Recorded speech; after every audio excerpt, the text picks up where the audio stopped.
All right, I'm Justin. This is Jake. Say hi, Jake. Hi. And this is Preacher and the Slave. Play the theme song. Long-haired preachers come out every night. They try to tell you what's wrong and what's right. But when asked about something to read, they will answer in voices so sweet. You will lead by and by in that glorious land in the sky. Way up high, work and pray, live on hay. You'll get pie in the sky when you die. That's a lie. Then I cut in the theme song there and everyone cheers. Woot, How's it going? woot. I could put it on the fucking soundboard. I'm not gonna. Editing magic. Hello, Justin. How are you? I'm good. I was listening to the Maganista episodes this morning, and I was doing the thing where you're like pointing, like you're yelling back at the podcast, like, yes, exactly. Like, because like this literally came in the mail yesterday. Yeah. We've talked about that on PDA. I've read Noel Ignatiev's stuff, and but I never got around to actually reading his first book, which is How the Irish Became White. But it's been on my mind because of Irish vampires. Makes sense. I see. That's hence the clever name of this episode, How the Irish Became Vampires. It was actually something I came up with right after seeing Sinners, which is coming out on streaming next week, and I think we should definitely do something with it. I think I'm gonna try. I'm gonna try to see it if it's still in theaters. I feel like it's a good watch in theaters. Yeah, it's good. I've been like waiting for the rewatch because like it's a movie that begs you to rewatch it. Interesting. Okay, I'm stoked. It'll tie in. All of this stuff is connected. One big rhizome. That'll connect to Preacher, which connects to what we're talking about on my show with Magone and race, and I think I was talking about Leprechaun a little bit, which goes back to horror. It's all connected. You want to hear some thoughts I have about Leprechaun? Tune in to my show Pod Damn America, and it's a long episode this week, but they're in there if you're a Leprechaun head. But yeah, I was like pointing because you're both talking about like this is great. I can respond to the podcasts I listen to now. This project's like just working out for me. But like whiteness as a culture killer, and something because it's something I've always said because I've read Ignatiev's other stuff about like the abolition of the white race and everything. Whiteness is a power structure. It's not a culture. But it was interesting kind of seeing both sides of it at the same time because you were talking about both ends of it, how white ethnics give up their culture in exchange for political power, right? Become cops, become border agents. The same thing you're seeing down in the valley in Texas right now of like people join the border patrol because it's a good job. You know, there was that dude who was a border patrol agent and then found out that like he was an illegal because his birth certificate was one of those ones where he had been registered in the United States, like the midwife just registered you across the border, and so like his whole thing came crashing down. You see a lot of that in the valley, and I as someone not from there, it's hard to talk about, but I think having the outsider's eye is also kind of interesting. No, it's like dead on. There's so many like brown ICE agents and border patrol agents and cops who are just really, really like, I mean, I don't know. I don't want to say like simplistically, but like if you're just a nerd about this stuff, if you're reading Ignatiev, it's pretty easy to point and go, this is exactly what is being described. This is a kind of a historical echo of all these other buy-ins that were offered to people like the Irish and other white ethnics and stuff. And it's just weird to see it in real time. Sometimes it's like really odd when theory is that on the nose because it's not supposed to be. It's supposed to be a little bit different now. Also with like whiteness as like the anti-culture, like the lack of kind of an identity or whatever. I think about that a lot recently while I was watching videos of like IDF soldiers really badly dancing, and it's kind of fucking TikTok country, fucking Instagram country. It's not a real place. It is fucking insane how strange Israel is. That's what you get when you have no culture of your own and also have not really assimilated culture, because like Israeli culture has some stuff that you'd go like, oh, this hummus is delicious, and they call it Israeli hummus. And like America, it's like, well, yeah, that's from one of the people we absorbed, right? Whereas over there, they just kind of have the one people. But when they try to do something themselves, it's that's when the thing has no flavor and it sucks, and it's just like kind of just like ungodly to observe.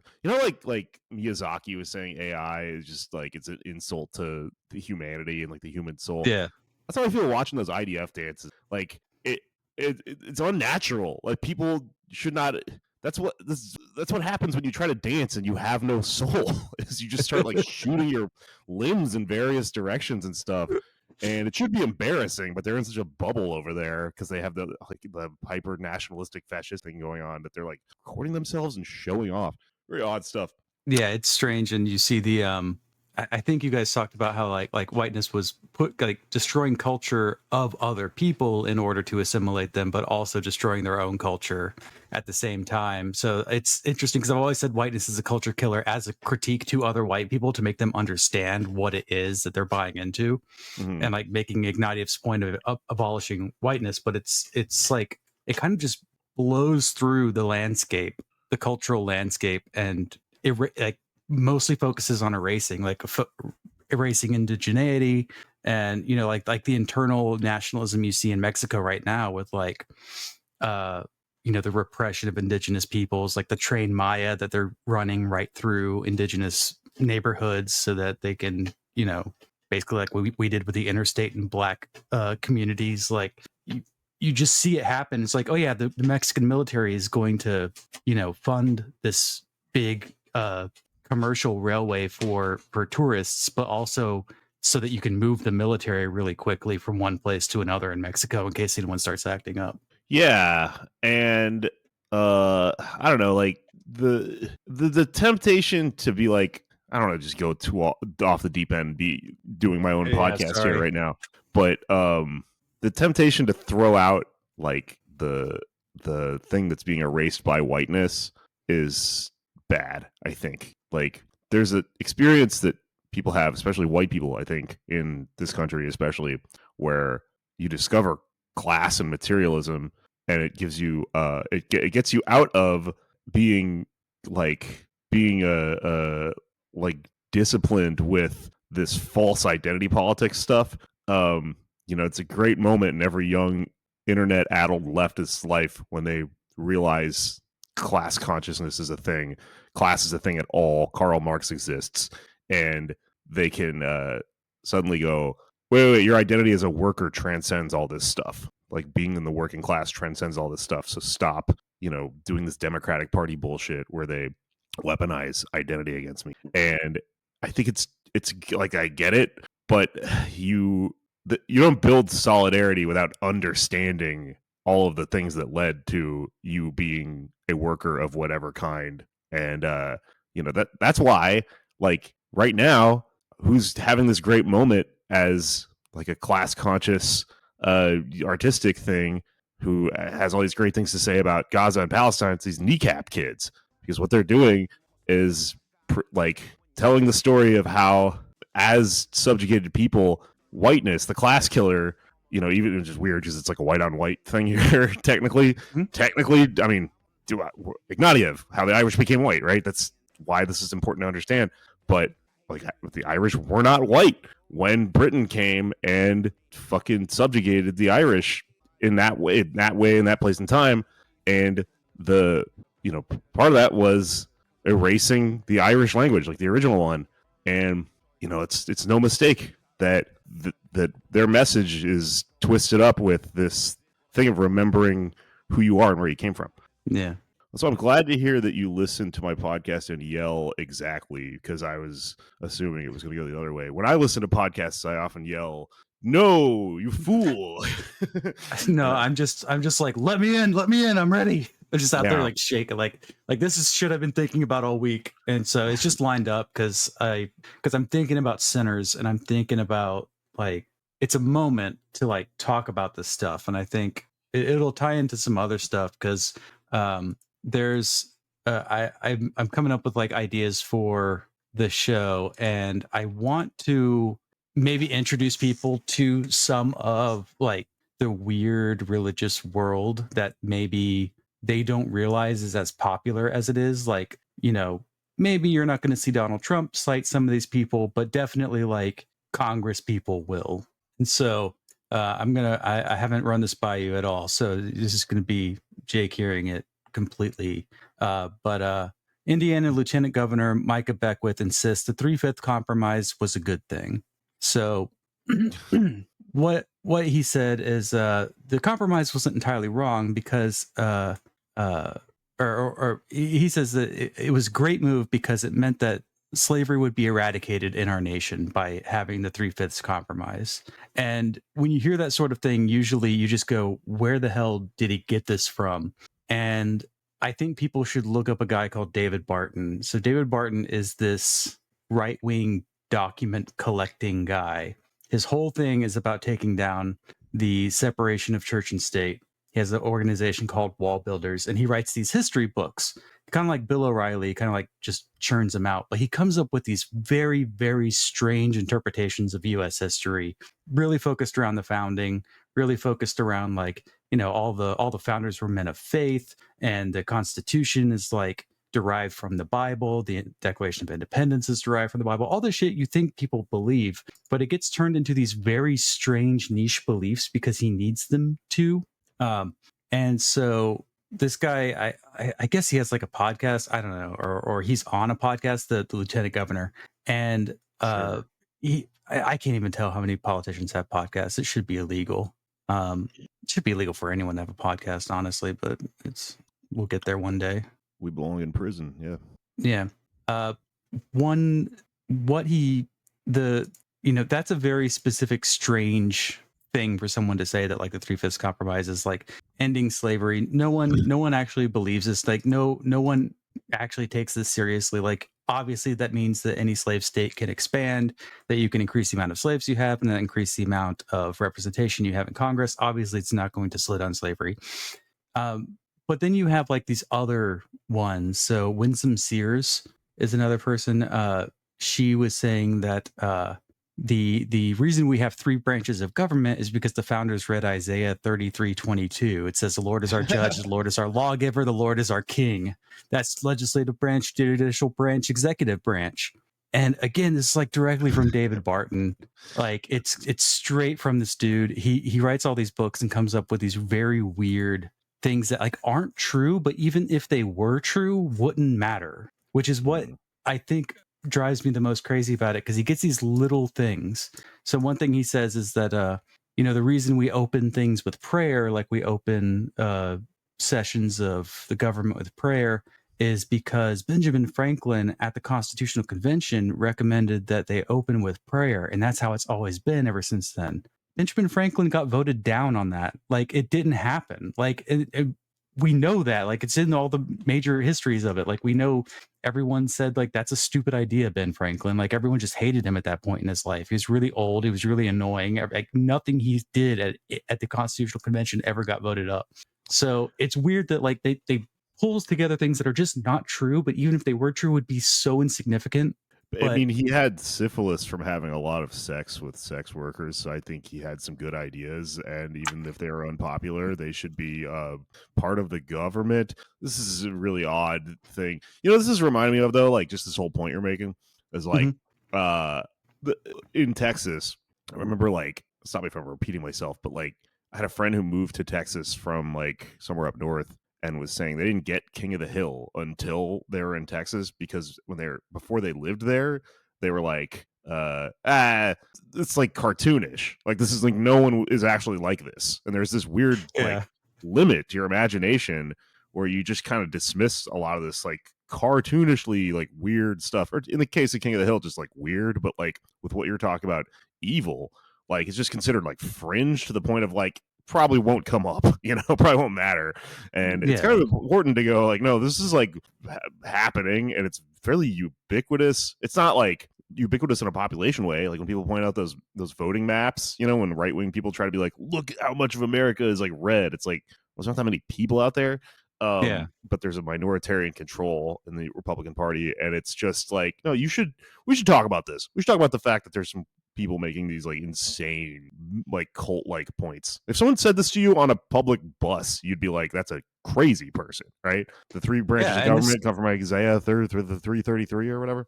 Yeah, and I was at a church service at a big mega church down here in Florida years and years ago, and they handed out like these pamphlets because they were doing like a July 4th pageantry thing. It just seems like idolatry to me, but whatever. But they handed out these big pamphlets that had like misquoted David Barton quotes in them. So even like they like chopped up the whole points he was trying to make anyway. And I was really into this stuff back, and then I've like stayed away from it. But now this show is making me think about it again. I think like I'm going to extend a hand of friendship to the internet atheists. You've been maligned. People made fun of your weird trilby hats. You did say a lot of bad shit about women, but we're willing to see you change. And I'm just here with open arms, waiting for you to join into something greater than yourself. I know you're getting over all that childhood religious trauma, so you need an outlet. So let's work on building a better world together. I'm for it. I'm for a whole new atheist movement because we need to really talk about this shit because it's driving major policy. Like the Trump administration said today, who knows what's going to be the case by the time I even edit this. But like they're like, no more Chinese students, no more visas for Chinese students at all. Like, okay, that's where all of the university's money comes from, is from rich Chinese parents sending their kids to school in the US. Like that's what props up like every major university.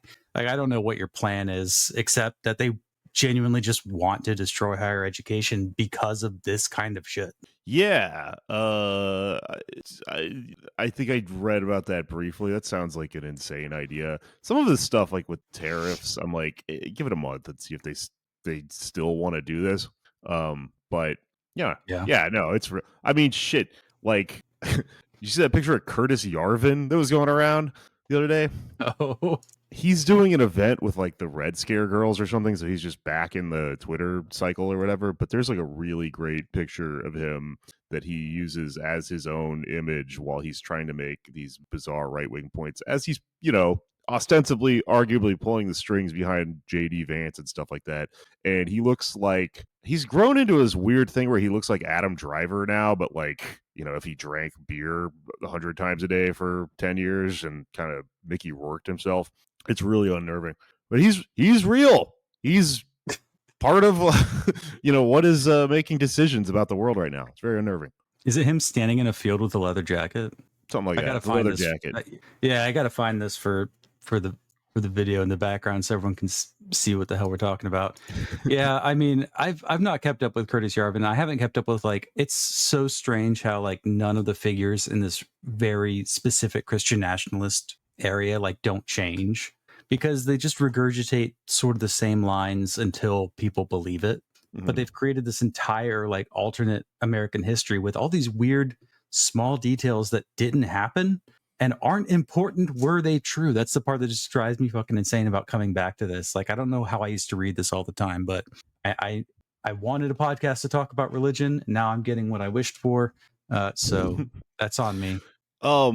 One more thing you kind of just made me think about, because we have been talking about this as I go through the early Mexican Revolution on my show and just history of Latin America and stuff like that, is my friend Gabe that I'm doing that series with had a really interesting point about religion in the United States versus religion in Latin America, where the colonizers were the Catholic Church versus up here the Protestants. The Catholic Church has it sells itself better in certain ways. It was more part of the actual government, and so you have this process called syncretism, where simultaneously the Catholic Church colonizing a place like Mexico, it gets into this conflict with wanting to destroy, to kill the culture, right? But the culture's pretty strong, so even though it has complete economic and material domination, you can't really kill culture. So the culture that was being colonized in Mexico, it embedded itself within the new Catholicism that they're coming up with in Mexico to survive. That's simultaneously the survival of an image, and also the kind of co-option of it. If you're looking at it from above, it's this interesting kind of Rorschach thing you can look at from multiple angles. But like my favorite examples of Lady Guadalupe was this like this mythological thing called Serpent Skirt. It's really cool. Human sacrifice god. It gets turned into a Virgin Mary type image, and you kind of have this like really balanced like interplay between the colonizer and the thing that's being absorbed and stuff. And that's why to this day, like there's still this legacy of the Catholic Church. But in the United States, it was Protestants, and you have this extreme off-putting religion that isn't welcoming. It isn't like everyone get in here. It's like fire and brimstone. I'll kill you if you're not a Protestant. But also you have this country set up with this like kind of point being made about separation of church and state, and this severing between the mother country and its king, which is part of the church on some level. It's the old world. So you have this weird, really extreme religious undercurrent that is not absorbing. It's not coming around. It's not like exists kind of in this more like it's like it's got the tension of like a really taut rubber band on some levels though. And when it does appear, it appears in weirder, more forceful ways. And that's how you end up, I think, with stuff that's going on in Preacher, with like talking about these like weird Southern Baptist towns that have all this darkness and stuff in them. Uniquely American thing that's like rooted in the history of the way this like part of the continent was taken over. Yeah, there's a high mobility in Protestantism. You go make a new church, you start a new church. You don't need permission from the diocese. You don't need a new priest to be sent out. Like any layperson can become a preacher. Anyone can move from town to town and start a new church. So there's not the centralization that you get in Catholicism. But I mean, Christianity, one thing is, in the US, the reason we have so much separation of church and state is really just because Protestants and Catholics kept suing each other. And they got tired of doing that and have kind of gotten to work together on like, oh, wait, we can like focus on secular people because we are now more or less becoming a minority of like actual people involved with churches. So a lot of it is like, oh, the Catholic school used a school bus system. So the public school sued them because that was a private Catholic school. The Supreme Court says, okay, neither of you get to get what you want. It's a complete separation. So you lose the bus and you don't get to be Protestant at the public school. And no one was happy. And so they eventually figured out to stop suing each other. But like, that's how we get to Engels v. Vitale, which is the church prayer or the school prayer thing. But yeah, Christianity is so highly syncretic. Like, from the beginning, like it's a Roman religion of people being like, man, I wish I was Jewish. Well, great. There's a dude called Jesus, and he says he can get you in with the Jewish God, and all you got to do is believe in him, and you're part of the new chosen people. Cool. We're all going to pretend to be Jewish, and this great new Roman religion is going to pop up, and we're just going to go around the world and say like, oh, you have a God that's like a dog? Yeah, that's Saint Dog the dog. There's a saint who's a dog. It's cool. It's my favorite saint. Who doesn't like a saint named a dog? And you can do that with pretty much any god anywhere, and be like, yeah, it's it ends up in weird ways as well. Like out west, you get the Sundance movement among like plains nations as a response to colonialism, but it's like very influenced from all the Christianity they've had forced on them. So there's a syncretic level of like religious revival movements happening within native communities. Is that where the film festival is named after? I don't think so. Maybe. Okay. Okay, good to know. That'd be a weird thing to name a film festival after. But yeah, if you like go to a powwow, like a lot of powwows were like Sundance stuff, and it was like a pseudo messianic kind of movement, like you wouldn't be killed in battle kind of stuff. But it was very late. It was like late 1800s. So it was a very modern religious movement. Interesting. Now I'm gonna feel like a crazy person if I like misremembered some of this. It's been a long time since. Yeah, Sundance is a sacred public religious ceremony in the U.S. and Canada. So I don't know. I've never once made the connection between Sundance Festival and that just made me feel like a crazy person for 5 seconds. It's probably not. I just threw it out there. That's a good idea. But yeah. So we should jump into the episode, but I do want to talk about Sinners at some point, and I don't know, maybe talk about it. But let's go. So we start off with a child in bed, and then we jump to 1881. Where? Don't worry about it. We know 1881. We were making fun of that. I mean, last episode it was Africa and Texas or whatever. But so yeah, we're just in there. So there's a German woman is talking to her kid, and kid's sick, and so there's this real gravelly voiced old guy, and she sends him to the pharmacy, and he's like, all right. And so he gets on his horse and he rides out, and he gets talking to like these people who are moving out west because they want to see the land before it's gone. They're like, it's a sacred contract. This is paradise. And he's got his annoying like Bobby Hill kid who wants to talk about Indians. He's like, my dad said you can come sit at our fire. So that's what they do. And he's like, my bitch German wife made me come out here to get medicine for our child. Anyway, these early episodes, I forgot how much they jump around, where it's just like scene next scene. They're setting things up, which works out really well. But I feel like nuts trying to talk about it. So yeah, I got a little lost with I caught the main thrust of what was happening, but there's a few scenes where I was like, huh? What does this have to do with? It all comes back together, but that's why they do the recaps at the beginning, I think. Mm-hmm. It's an adaptation of like comic book storytelling. I kind of get it, what's happening. It's if you don't understand what's happening in a scene, it's like it's gonna come back, Yeah, I started reading the comic, and I think it's a bad idea for you to read it because it's going to fucking ruin the show for you. So I'm trying to figure out other stuff to do on the Patreon because it gives the entire game away. Issue like chapter 1 stuff that they don't explain to like the 3rd season. So I have no idea how we want to approach that. Wow. The show really conceals a lot. Interesting. And it like drips it out to you. That's how you get people to watch via the prestige TV model versus the comic book model doesn't give a fuck. Yeah. Okay. Oh, well, I'll have to decide if I give a fuck because sometimes I don't care about spoilers and stuff. Yeah, it's more to come.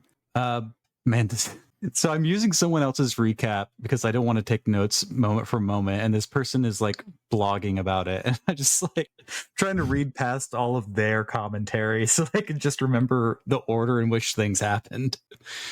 But we see a bunch of people, a bunch of bodies hanging from trees, Native Americans who are scalped, which made me think, this came out in 2016, and I really wonder how the depiction of like lynchings on mainstream TV has changed in the past 8 years, considering like the amount of violence we see, the amount of like cell phone violence we see of like police killings and the IDF in Gaza. Like, I really wonder, like, do people want to be titillated by this kind of like colonial violence?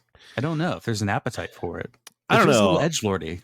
It feels like there's a number of like different little ways that imagery like this goes around right now, in my opinion. Like things are getting so fucked up on the internet and the much less regulated, much more easy to manipulate at this point kind of media feed that we all have, where like I wouldn't be that surprised to wake up one day and see a lynching in some weird piece of media coming out of the right wing, like portrayed as a positive thing. I mean a little glib here, but like it feels like that's where things are going. But like this era, with this sort of point of view that this show has, being kind of edgy and like shocking, I think that the point they're making, or at least the brush they're using here, is like it's in good taste on some level. But like something I've been thinking about a lot with watching this show, and we talked a lot about it a little bit at one point while we were watching it, is like there is kind of a cartoonish reduction of people as villains when you have this like everyone is a piece of shit sort of like point of view, or like veneer over the whole thing or whatever. Which is like, I get it. The stuff like this was very appealing to me when I was a teenager. It makes you feel smart, and you kind of cast yourself in the role of the person that's going around and beating up pieces of shit. right? The preacher character, who, by the way, is named Jesse. I think I learned for the first time in this episode. Maybe I wasn't paying attention last time, but I feel like I did not hear his name until a character specifically said it. The what's her face, the cool lady. Tulip. Everyone just calls her preacher, or calls him preacher.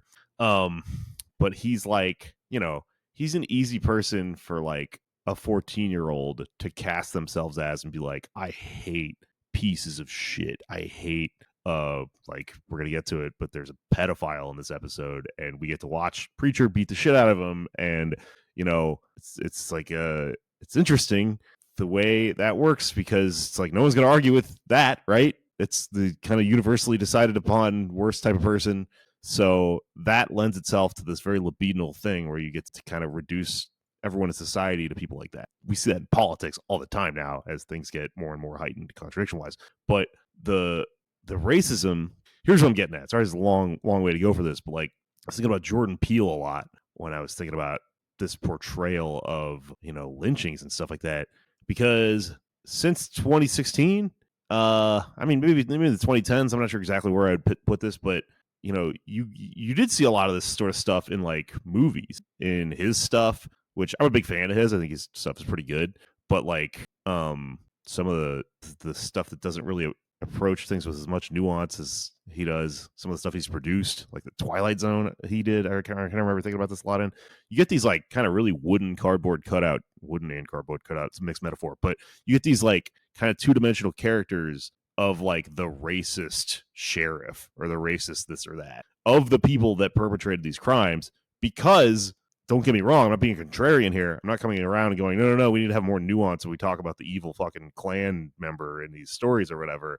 But it seems like there's something cheap about knowing that it's a crowd pleaser to put a character like that into a thing and then have them be the bad guy and have someone kick their ass. And I feel like that's where a lot of reactionaries are coming from right now, is having watched a bunch of shit like that and then went, like feeling like it was kind of like a trick or something. I don't know. It's a lot of thoughts I just threw out here. I'm going to try and pick them back up as the episode goes. But as far as to answer your question, like where this imagery of like lynching and stuff is like, some of it is being told from the right point, like from the right side, I think, but a little bit reductively. And I don't mean that to defend anything. I just mean like we should look at everything under a huge microscope as materialists and not just liberals who are just sort of using this imagery to be like, I am against KKK, I'm against pedophiles, I'm against all these horrible things, Yeah, the bad guys are allowed to do bad things in media.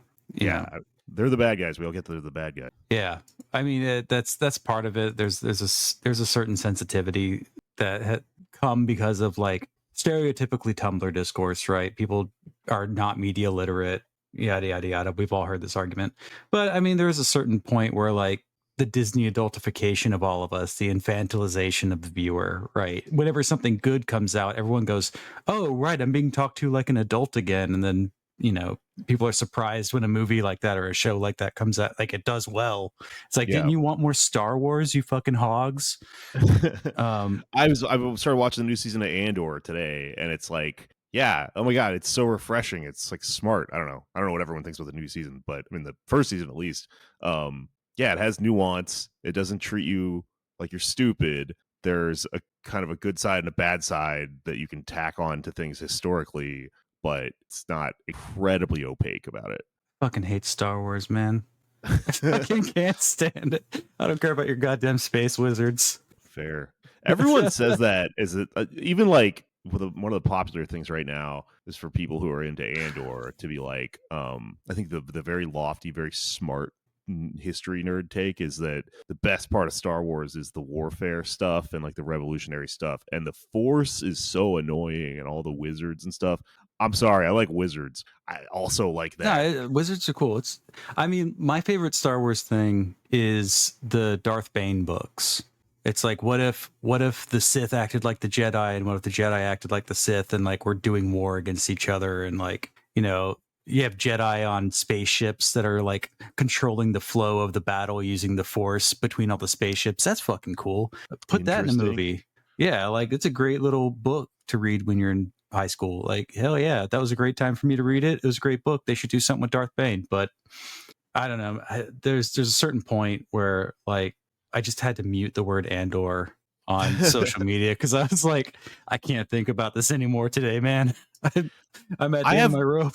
I've been purposely scrolling past people talk about it because I haven't seen the new season and it's all out, so I just want spoilers. But I have been kind of like, I'm have a permanent like link to the online world. It's a place I work essentially, but I have go through the things people tend to go through with it, where you sometimes go, I'm gonna get some space from this and ruminate on it.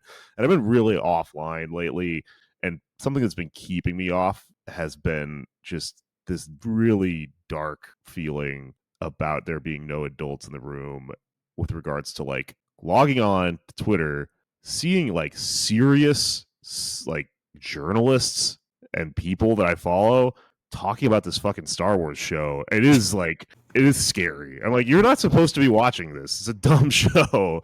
It's elevated a dumb thing for people like me to enjoy, but like, why is Noam Chomsky like talking about who Mon Mothma is fucking with or whatever? None of those, that didn't really happen. The feeling is like, ooh, it's kind of depressing. Yeah, slurp shitto or whatever. Like I look, I wish I was into it. I hope I get like that injury, that one dude who had a rod through his brain. I just hope that happens to me tomorrow at work and I come out like loving Star Wars. There's so much shit I can catch up on. But I don't know why, man. Phineas Gage, hell yeah. Great pull. Thanks. Here's a man who thinks a lot about traumatic brain injury, ladies and gentlemen, and non-binary friends. So back to Preacher. He's apparently rebaptizing all his parishioners. So he's a Baptist again. But then 5 minutes later, Cassidy has stolen all the communion wine. So they have communion wine. They're not Baptist. Baptists don't drink. Anyway, Tulip shows up and she wants to be saved. So she gets baptized. It's very, ooh, you gonna baptize me, Preacher? Ooh, I'm gonna get me all wet. Anyway, it's great. Cassidy's going around trying to con the lady, the church lady, out of money for his sick grandmother. Most likely drank all the communion wine. The church lady is clearly jealous of Cassidy getting all of Preacher's attention, like being his new best friend, which is very funny to me. I can relate. Polyamory is difficult, people. You know, you just have to get over yourself. Really do. Eugene and his sheriff dad are leaving. Sheriff wife beater. Well, he's not the wife beater, but he needs their vote. And someone yells murderer at him. What's that about? We don't know yet. But we do learn that ass face Eugene is tried to commit suicide with a shotgun, and that's why his face is like that. So also he's a murderer. What happened? I thought his ass face was a bit of surrealism to begin with, and this is a very interesting explanation as to how it ended up looking like that. It's actually just a injury. Okay. He got Bugs Bunny, like literally, like that's the kind of like suction. It's Looney Tunes, like the lines. I'm just realizing that now. I'm so annoyed that visual joke went past me for so long. So after that, we go inside and Preacher is talking to the school bus driver, who is talking about his feelings for the children on his bus. And he's like so close to doing something, and Preacher's starting to lose his mind. He's starting to get the rumbles. He's clenching his fist. And the guy's like, you can't tell anyone, right? And he's like, no, I can't. But you can't act on this, right? You have to stop sinning. You have to stop having these feelings. You cannot act on them. And he's like, yeah, I get it. But, you know, I'm working on it. It's like a process. Then he hugs him, which would be really fucking tough, because I imagine that's a real situation that happens to people who hear confessions and work with people and like, man, I want to do all this evil shit. You have to be like, all right, man. All right. Don't do it.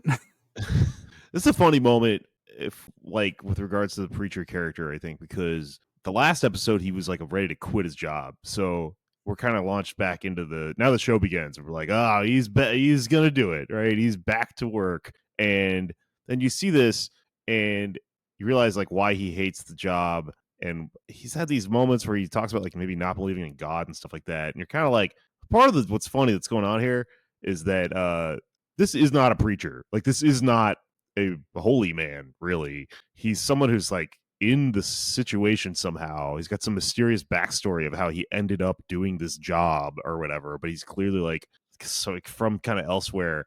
And this person has misjudged him for kind of no fault of their own on some level. That I think that people are supposed to feel like they can go confess to a priest. That's like the point.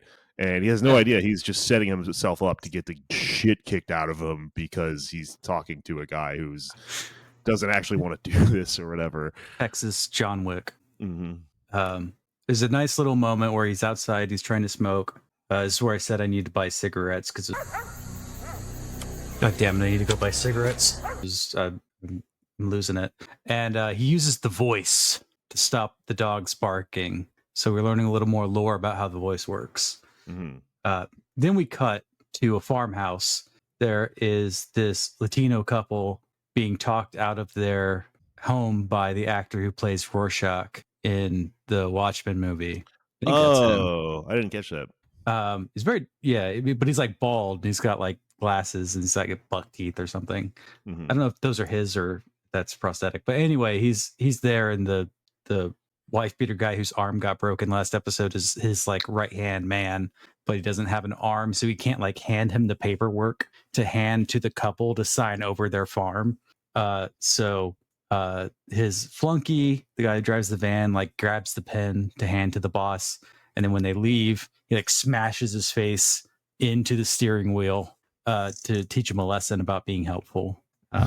Yeah, some dispossession happening here. Yeah, immediately they sign the farm over. They stand up, walk out of the room.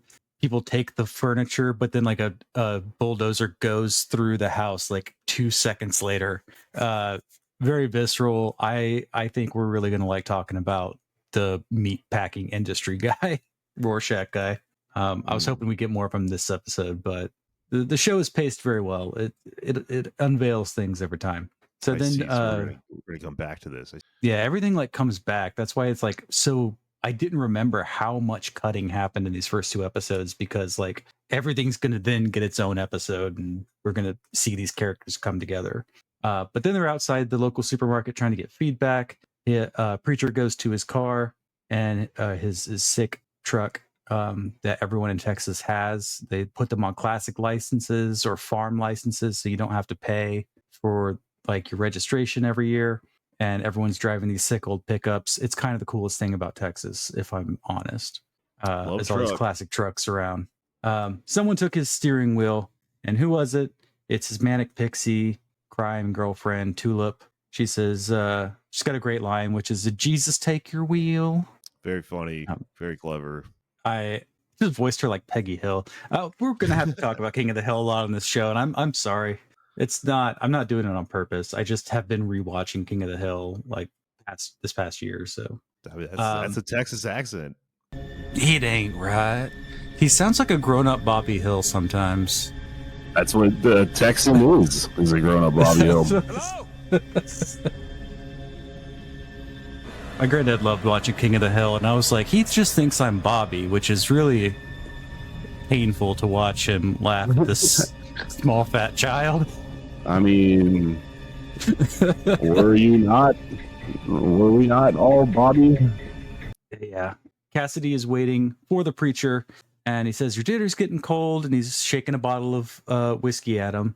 And they go inside and they start drinking, and they're having like, a real manly heart to heart about what does God want in your life. And Cassidy's saying, "Look, your idea that God cares about your plan in life is stupid. God's plan for me was to come and tell you that his plan for you was absolute shit." They keep drinking. They drink some like Freon and rubbing alcohol concoction, which makes Preacher pass out. And his line right before he passes out is, "I like the Big Lebowski." So they're arguing about a movie. Great bit. Yeah, because Cassidy had said that one of his things is that he thinks I believe in 3 things or whatever. He does that bit, and one of them is that the Big Lebowski's overrated, which I kind of understand. I don't find it to be true. I think it's annoying because it's so ubiquitous because it was such a good movie that it became so ubiquitous. Is how that works. But we can agree to disagree. But he has also he Yeah. has that crazy liquor he made because I think he's like I said, he's 119 years old, so he's just got like a ridiculous tolerance at this point. Is the joke or something? Yeah, he tells him he's a 119-year-old vampire from Dublin with religious vigilantes on his tail, and they keep finding him, and he doesn't know how. And also that the Big Lebowski is shit. Mhm. So he's we're getting some backstory. I think the joke is also that like he can't die because he's a vampire, so he can just kind of like do whatever. Oh, that makes sense. I thought Jesse, the first time I saw it, I thought he was gonna like just shrug it off because he's like a badass preacher dude, but he just falls over and creaks on the floorboards, which is also good, It's funny. a good thing. So they go to the Sundowner Motel, which I think is like an Arizona thing, the Sundown State, Nevada. Well, I mean, also in East Texas where they're like ostensibly happening, sundown towns are like, you know what that is? That's Yeah. like, You know like, exactly. You're right. My boyfriend Hey. was raised in a sundown town it's crazy. They still in exist. Illinois. You can't show your whatever self or after sundown at a sundown town. Still, Yeah, a lot of those towns named Anna, which is an anagram. Yeah, you can look it up on your own time, listeners. I'm not allowed to repeat it. So at the Sundowner Motel, the twins. The twins. This is what the blogger keeps calling them. I'm sorry. I'm gonna do my own recap notes next time or something. The two weird guys that were eating the tea bags last time. The housekeeper is trying to give them towels, and he's like, "We don't want towels." And he's got like a gun in his hand. She runs off. Like, right, cool. So they go to the church where Jesse is still passed out, and they put like a old coffee can on his chest, and then they play this like music box, like this really big Victrola sized music box, sing a nursery rhyme to it about winking, blinking, and nod. And it doesn't work, whatever it was they were trying to do. So they're like, all right, plan B. They pull out a chainsaw and they're going to cut him in half. So Cassidy pops out and goes, "Hey, you're after me, aren't you?" And so he gets shot, falls over. He's vampire. He's fine. The other guy comes to finish him off. They get in a fight. He's really good at it. Probably has a lot of practice, seems like. Fights him, gets into, the other angel. Oh shit. The other guy. God damn it. The other guy runs over. doesn't make any more sense to me, honestly. Yeah. So far they've said they work for the government. So you get it. Mm-hmm. So they have this whole fight. He runs with the chainsaw and everything and is trying to like do Texas Chainsaw Massacre shit to him. Doesn't work. And Cassidy decides he kills them both, cuts them up, and goes to bury them. But it's morning, so he can't do it. Then we jump again to the Toadvine whorehouse, where we see Tulip cleaning house, playing poker, and tells like a story about her uncle's alcoholism, which is like, you get it? She's like twisted. Mm-hmm. I love the town names. Anvil, earlier, the one that was someone was riding up on during the lynching scene was Ratwater, and then Toadvine, all very Texas. Well done. Yeah, Texas geography. I still never got used to like all the like cities around because like Texas is just too big. Mm-hmm. So I hear about a town, I'm like, oh, sure, why not? Ratwater. Yeah, Ratwater. Sure, why not? I don't know. Maybe there's a Ratwater. I never got used to the scale either. I'm like, oh, it's just the next town over. How long a drive can that be? And the whole sense of scale just gets thrown off. Even though I'm from Florida, which is a big state as well, but everything is just spread out in Texas, and it's weird. It messes with your sense of distance. Yep. Anyway, in the morning, we go back to the church. That's when Cassidy goes to bury them, but it's morning. Jesse gets woken up. She's got a casserole for him to take to his appointment. He says he was hanging out with Cassidy and it wasn't Cassidy's fault. We learned that Cassidy sleeps all day, obviously. And he has to go to his appointment, which is to talk to the mom of the girl who's in a vegetative state. And Jesse tries to talk about, how God can reach them and something will change, but he doesn't know what will change, but something will happen. Then he's driving along at night, sees something at the road, and he goes, "What is that?" Walks up to it, and it's a baby carriage. And he gets annoyed and goes, "Christ's sake," gets tasered in the neck. Then he wakes up, tied to a chair or chained to a chair, and someone is outside with a helmet on, and it's Tulip. and she's trying to convince him to go do this job with her. And she says, one day you're going to be a bad man again, and you're going to do this job with me. Very hot. I felt awkward watching it in company because I was like, this is getting extremely like hot and heavy. And I was all right. She's a babe. She's fucking weird. I'm all in. She's great. She's the best character. She's just such a knockout. It's not fair. But anyway, Jesse goes home and he's trying to hacksaw the chain off of his foot. It wasn't chained up, but she did actually lock him into a chain, so he can't get it off. He's trying to hacksaw it off. Eugene, Arseface, comes in out of nowhere, just out of the darkness. They keep using him to jump scare people. It's really good, but he's like, "Oh, hi, preacher. How's it going, man?" It's like, "Well, I'm worried my baptism didn't work." And he's like, "Yeah, maybe." I really Just love gotta this keep part. trying.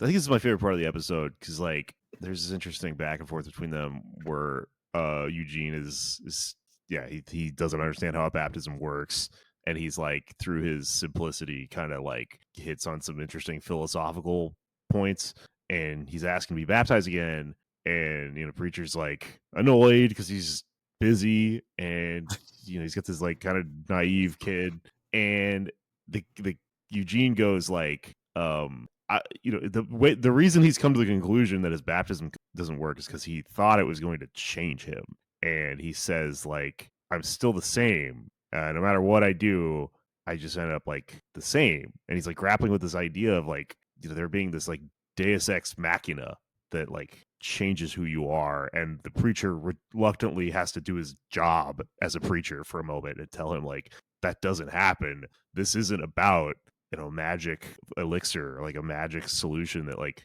makes you better. It's about accepting that you are who you are, and that you don't change. And that if you want to imagine that, and this is where Christianity comes in, I guess, or whatever, is like that change. The ultimate thing is like God or whatever, and that comes later, I guess, after death or whatever. But I really liked Arseface, like not understanding that like you are stuck with who you are, and especially for someone with the situation he's gotten himself into with like mutilating his face, it's a really like it's a really tough pill to swallow, big pill to swallow or whatever. But that's like that's something that everyone has to grapple with, and it's like too big for the human mind.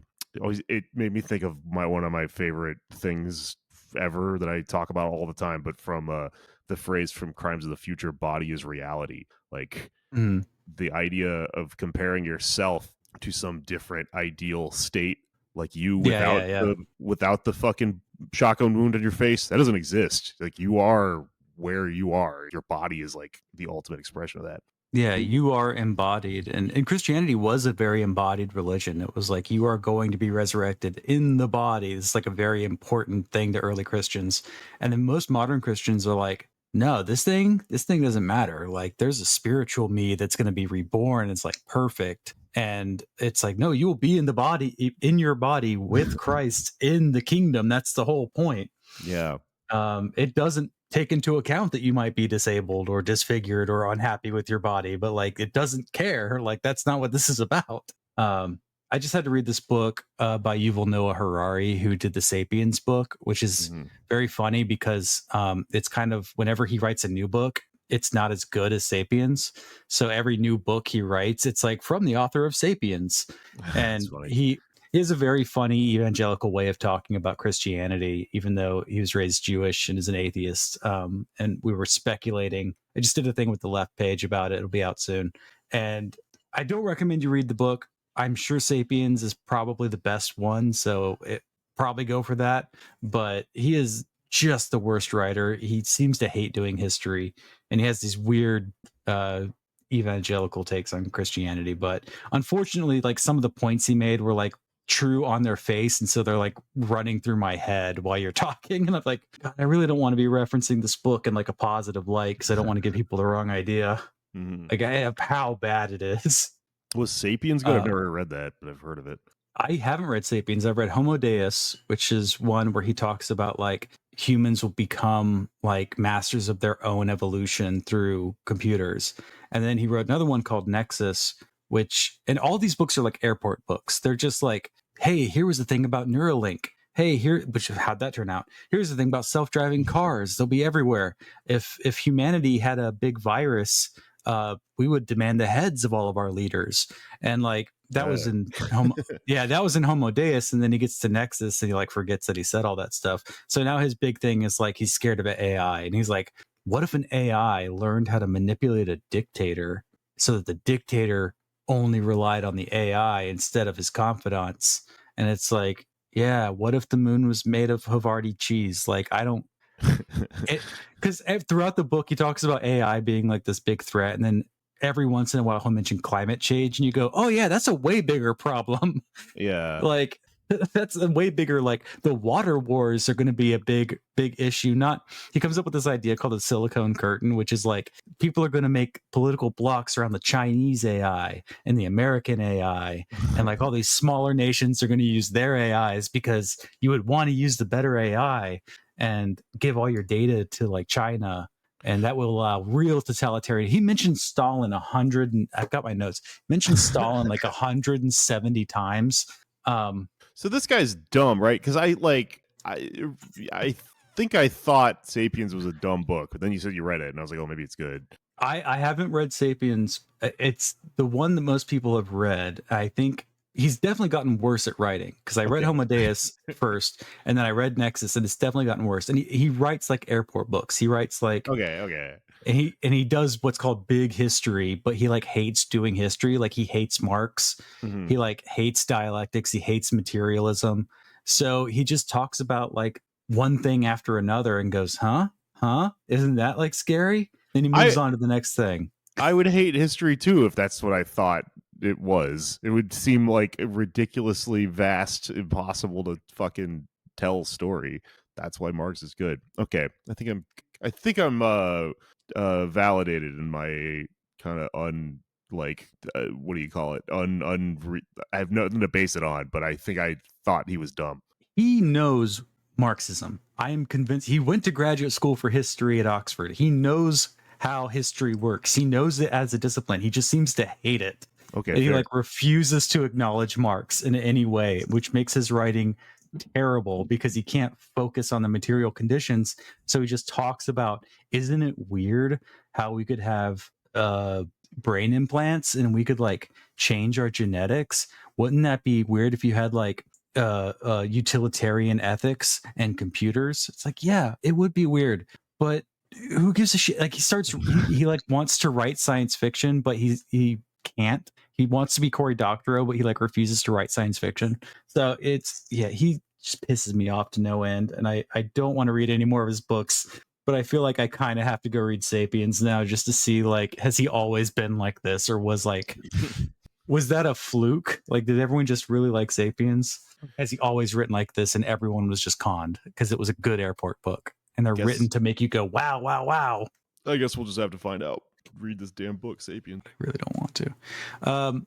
So let's see. Jesse, Eugene is like, well, I don't think I'm going to change. Jesse's like, yeah, sometimes you don't. And then Jesse's like, oh, I'm not changing because I'm a bad man because the hot lady told me so. And she was riding my lap. So he goes to the Chomo's house and grabs like a flag. I don't know what kind of flag it was. And he like the school bus is parked outside his house. So you're like, oh yeah, the school bus driver who owns the school bus. Yeah, sure. So he like breaks in with the flag wrapped around his hand. He like walks around the house in a scene that was way too long, finds a guy in his bathroom, punches him in the face with the flag fist, like turns on the bath and is like, you're gonna forget about her. And he's just like not saying anything. He hangs his coat up. It's very cool. And this is where we started talking about like, this is what every YouTuber thinks, like YouTuber child molester hunter thinks they're doing when they entrap, like, this is what every amateur pedophile hunter on YouTube thinks they're doing. That's literally what I was just like thinking, and was like, I'll talk about this on the podcast because there's a lot going on here. But like, this scene isn't about either of these characters. It's about the person watching it going, "That's me right there. I would kill that guy so hard." Yo, I'm like Preacher when you think about it. Like, if you fucked with little kids, man, I repent. I would know all kinds of John Wick shit. It's like the easiest role to cast yourself in like a fantasy is like I'm against the worst thing ever. You know, a weirdo or like a mentally disabled guy just saying that they want to hang out with a 14-year-old girl. And then they, Yeah, because there's that like phenomenon of like I don't know if it's like YouTube guys, I guess. Yeah. Is the era of just like guys who like decide to become vigilante pedophile hunters, and like I don't know if it's still a thing. I'm sure it's still a thing, but it was just like a weird it era is, and it's thing. getting weirder. I guess it would make sense that it's increasingly a thing because there's so much of like God, and you have to be so careful when you talk about this stuff because there's rhetorical landmines everywhere. But I'm 100% against pedophiles. I'm let's throw that out there right up front. Not defending them, but like in politics with like Nazis. I mean, with the fucking people that I study a lot, with these people that become really radicalized, the way to kind of justify extreme far right politics is by having extreme villains. So everyone gets cast as pedophiles. Case in point, the laws, that they're trying to put into effect in Florida with giving like, anyone that's accused of such a thing the death penalty. There's every QAnon conspiracy theory is that they're coming to take our children and stuff. There was that whole movie, The Sound of Freedom, about like the supposed pedophile ring or whatever. This is all done. It's casting someone as the most undefendable thing ever is rampant in what's going on with what causes fascism is having the rotting barrel of capitalism fall apart and a justification for implementing draconian, weird corporate state laws to keep it together. You get scapegoats, and you get this concept that somebody's got to go get these fucking people or whatever. It's happening in politics. Everyone is calling everyone a pedophile. It's kind of like the last thing you do when things get super extreme, and you just go, I'm against that person.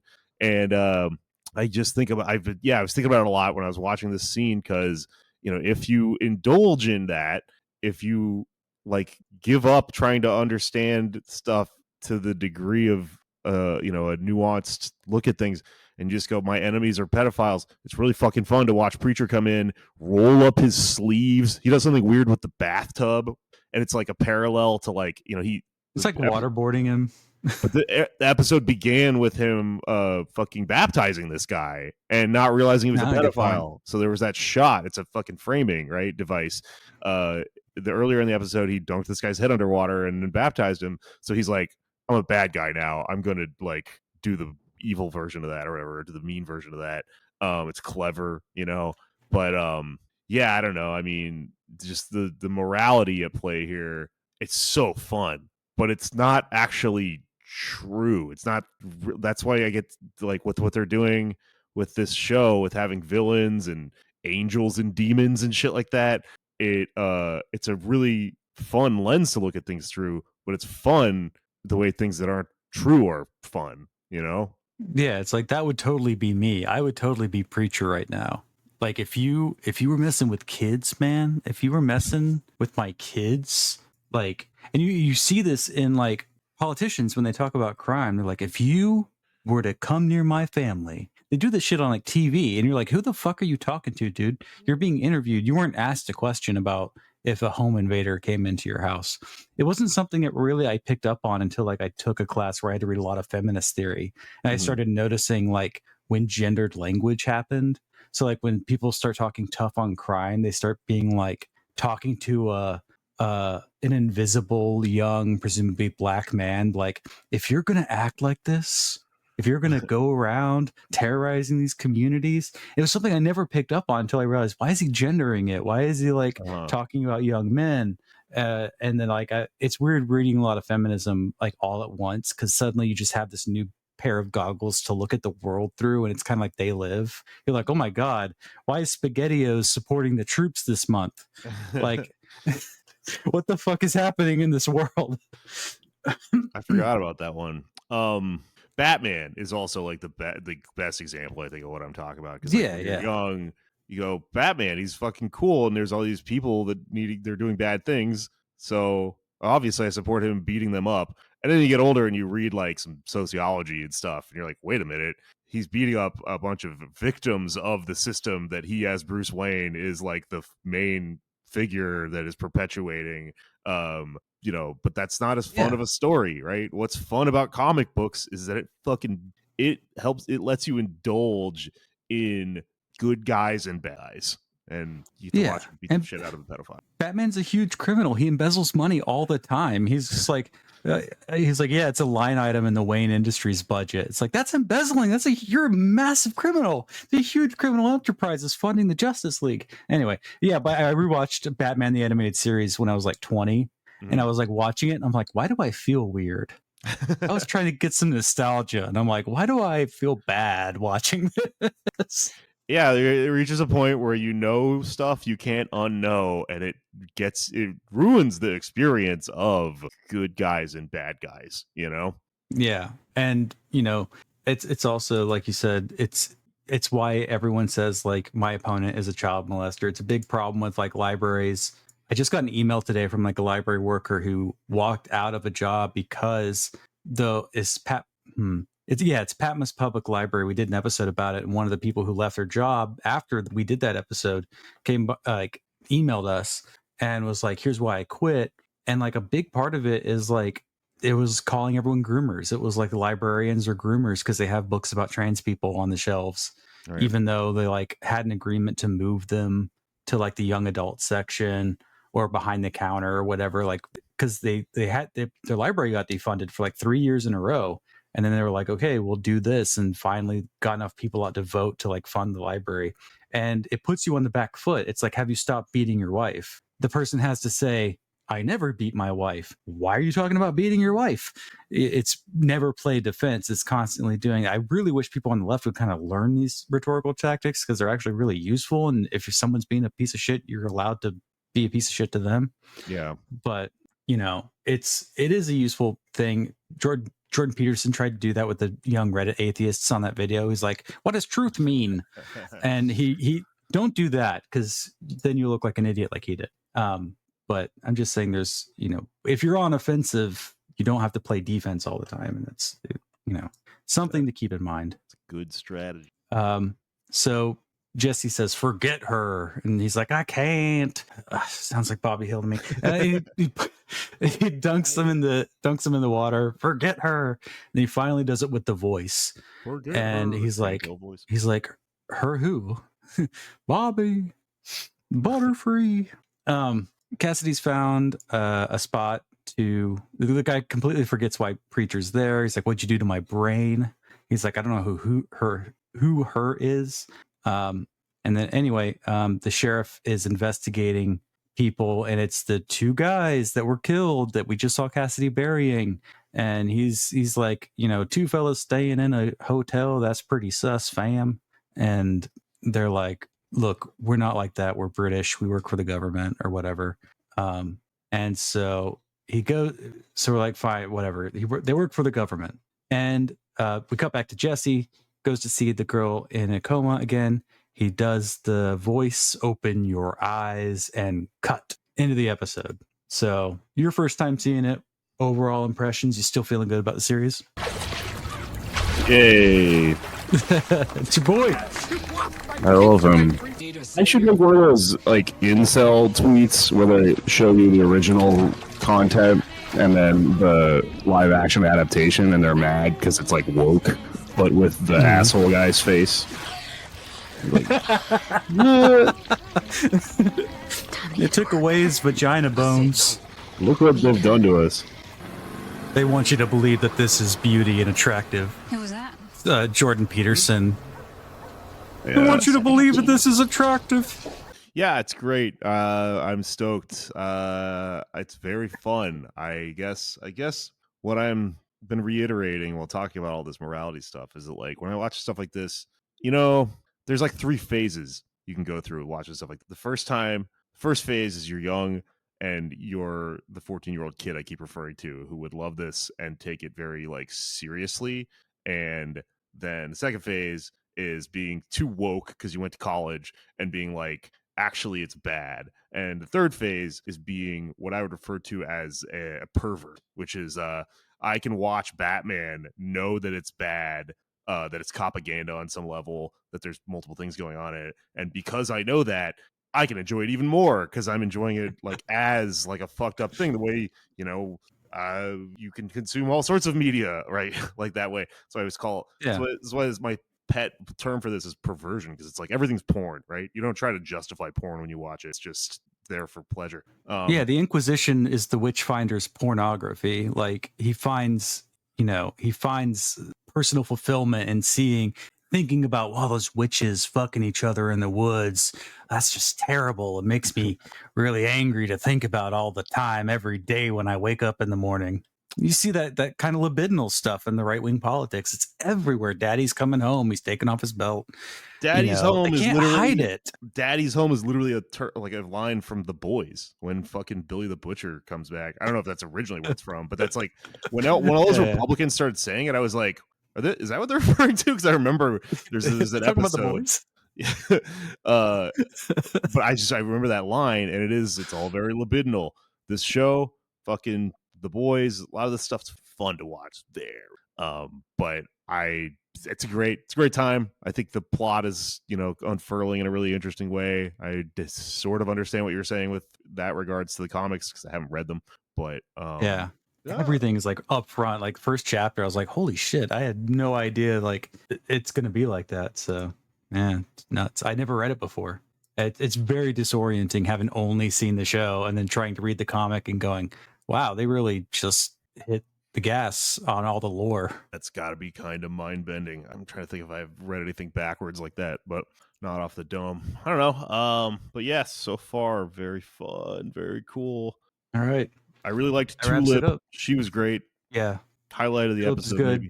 Maybe. I was thinking while you were talking, like it goes from like violence to sex to like violence again to power fantasy. Like it's hitting all the beats of like libidinal, keeping you up through the whole episode. Also, whenever Cassidy fights, the action scenes are like really like they're great. They're really well done. Yeah. It's almost like watching Jackie Chan movies or something, where like every object comes into play. Like he's beating the shit out of those two guys with the Bible at one point. Very, very fun. But that had me thinking about action movies, and I was like going through this process again in my head, watching this and going, action movies are better when you understand what they are. Like when you first watch them, they're a lot of fun. They're just overstimulating, but they don't get worse. Like, I guess that's an interesting like rabbit hole I went down, or just like a thought I kind of interrogated while watching this is like, you have this fear sometimes that if you understand things, it gets worse, that it takes the magic away. And I don't find that to be true at all. I at one point kind of wrote off action movies. I thought they were kind of dumb. And then I think as I get older and wiser, I don't go, no, they're not dumb. I go, yes, they're dumb, which is what's great about them. They're just visceral and stuff. And the thrill you get is... Yeah, they're violent slapstick with a bit of like the horny and scared part of your brain are like in the same lobe, along with like I'm seeing someone move really cool. I want to move my body and do cool stuff as well. It's just all like that lizard brain is just all firing whenever you're watching an action movie. Yeah, it's real cool. And I don't know, it flirts. This show also kind of flirts with saying something smart, as TV often does, smart TV. There's moments that the back and forth with Eugene really got me. I thought it was, I'll give it credit. There's some interesting substance here. Yeah, something genuine. I think Eugene's a great character, and they really use him well. Give him his own show. Arseface from AMC. All right. Well, I think that'll wrap it up then. I have more than enough editing to do for this. Now I'm like getting scared of it because it's like, I have to add more interesting visuals. The longer we go, yeah, it's cool. It's fun. I like adding little visual jokes because it's different from audio editing. But Red Dead Redemption. I could not get through any of those games. Oh man. Oh, that guy talks. I'm gonna try Red Dead again for anyone that's interested in watching me do that on Twitch, I guess. Because I got bored the first time, but I think it was a me problem. Yeah, listen to Poddam. Yeah, if you like me, listen to my show Pod Damn America. My other shows Why You Mad. I have a million things going on. My @ is Feral Jokes. It's an anagram for my name, Jake Flores. It's Feral Jokes and everything. I'm a comic. Come watch me in Los Angeles. Yep. And Library Punk if you want to hear about library stuff. All right. Good night.